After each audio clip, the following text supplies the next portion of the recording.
You ultimately have the choice to decide how you want to feel. I really want to believe that.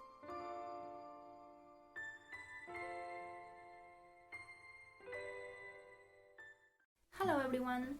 It's been a while since I've done one of these InuYasha talking videos, so I thought today we could sit down and chat about the 3 main lessons that I learned from watching InuYasha. Of course there are many more, but to not make this video into a documentary that no one would watch, I decided to narrow it down to the main 3 key lessons that for me are the most important, or if not the most important, that have stuck out to me the most. So let's get into it.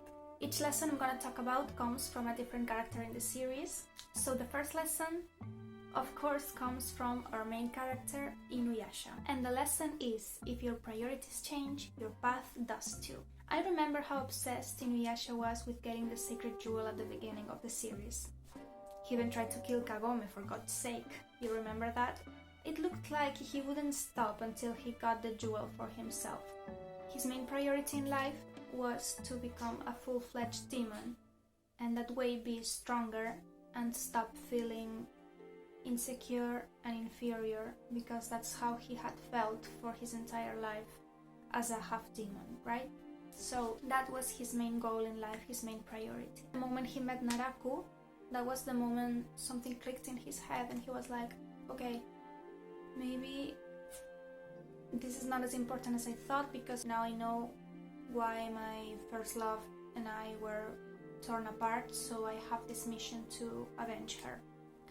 However, that wasn't the main reason, I believe, because even though he was no longer as obsessed with the jewel, he still wanted to become stronger to defeat Naraku, so he still wanted the jewel, right? Because if I become stronger, I can kill Naraku and avenge Kikyo. So what was it that made him change priorities? You guessed it, Kagome. It was Kagome, because the moment he saw that he could potentially hurt or even kill Kagome, someone he really cared about besides Kikyo, that's when he realized, okay, I have to change my priorities, because if I become a full-fledged demon, even though that was what I wanted my entire life, I can hurt the person I care about now. So he had like a change of values, right? And he realized that he cared more about protecting Kagome and about her safety than he cared about becoming stronger.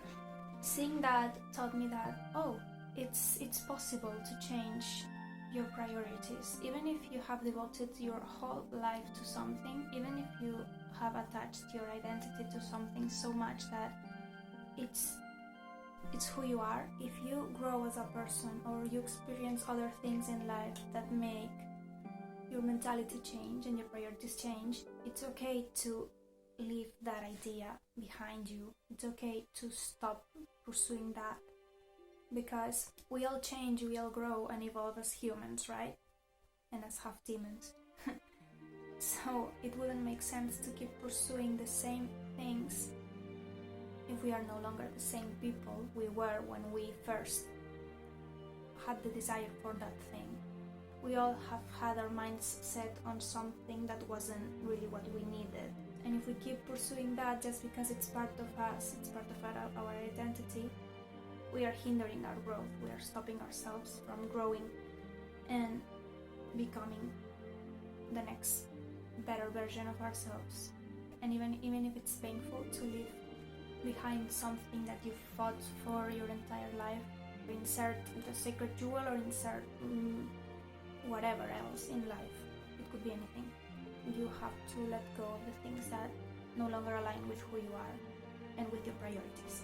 The second lesson comes from the main villain, the character we all know and hate, even if we felt sorry for him at the end. If you've seen the final act, the final episode of InuYasha, you will know what I mean. I suppose you will know. Yes, I'm talking about Naraku, or Onigumo.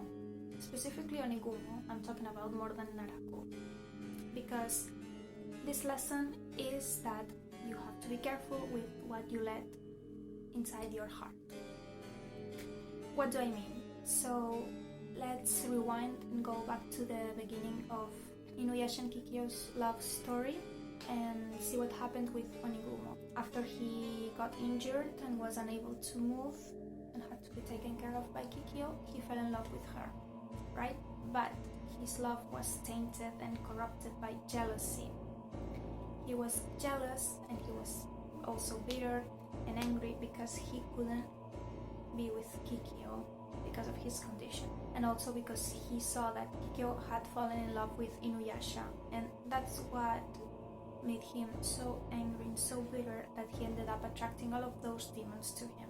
I believe that what happened to Onigumo, how he got consumed by the demons and then Naraku was born, that's a very representative way of showing what happens when you let emotions such as jealousy and anger and hatred enter into your heart. Negative emotions, right? Because those emotions are essentially negative. They make you feel bad. You can choose what you do with them. You can choose to turn them around and to have them at bay.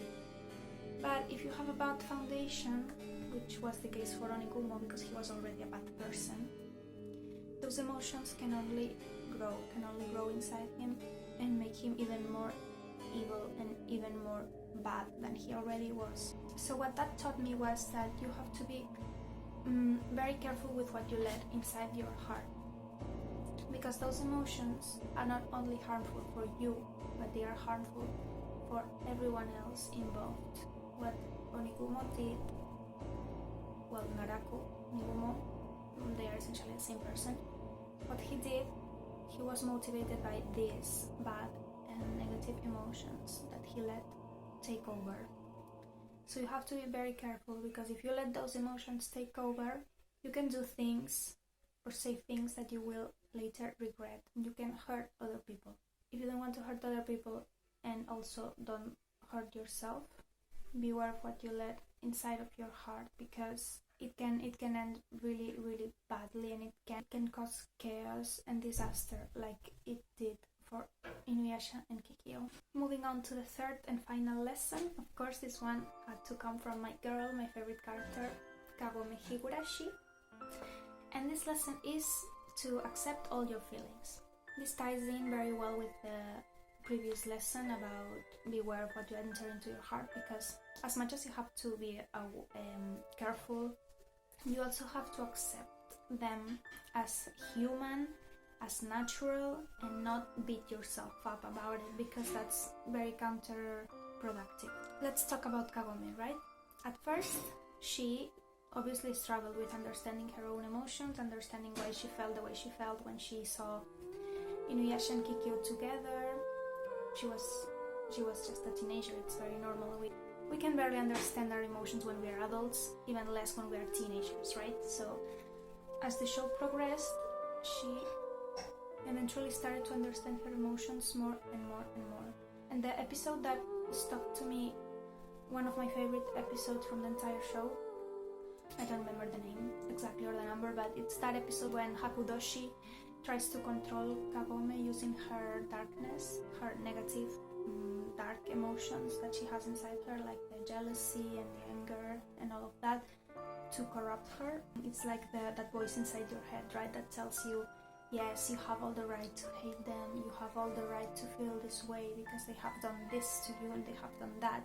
I loved the way she responded to that. I freaking loved it, because she was like, yeah, of course it's normal that I feel this way, because the jealousy, the anger, these are just human feelings that any human being would have. I just loved when she said that, because it's like, it's so true, right? We are just human beings, and as much as we are capable of feeling the good feelings and feeling inspired by other people and wanting to support them and loving them and all of that, we're also capable of the bad stuff that's inside each and every one of us, the negative feelings, right? The anger, the jealousy, the hatred. That's feelings that we all feel at some point in our lives, and it's there. We have to accept it and be aware of it and not beat ourselves up about it even more, because we have enough with what we have, okay? We have enough with being human and having to deal with all the confusion that comes with relationships. Each and every one of us are just doing the very best we can.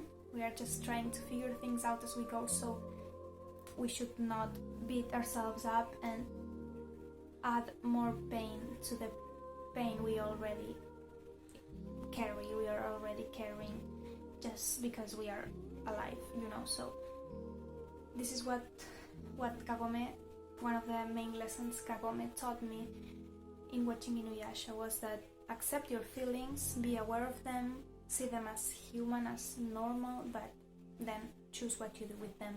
Don't let them run the show. Don't let them take over and attract even more negativity, because the more you let them take over, the more negativity you attract, and the worse you feel, and it's like it's a cycle. Just to see the love, just to see the brighter side, because it's as hard as it can get sometimes. You ultimately have the choice to decide how you want to feel. I really want to believe that. Ultimately, what I'm trying to say is, if you let love be the driving force, jealousy can't consume you like it did with Naraku. Jealousy, hatred, anger, those emotions can't consume you and can't control you if you focus on love and you focus on the good and positive emotions that we all are capable of feeling and of nurturing inside ourselves. So that's it for this video. I hope you enjoyed it. I hope it was entertaining or informative or enjoyable. Let me know what you thought of these lessons, if you agree with me, if you have any other lessons that you learned from this show or any other show that you want to share with me, please let me know in the comments. I hope you have a nice day, guys, and I will see you in the next video.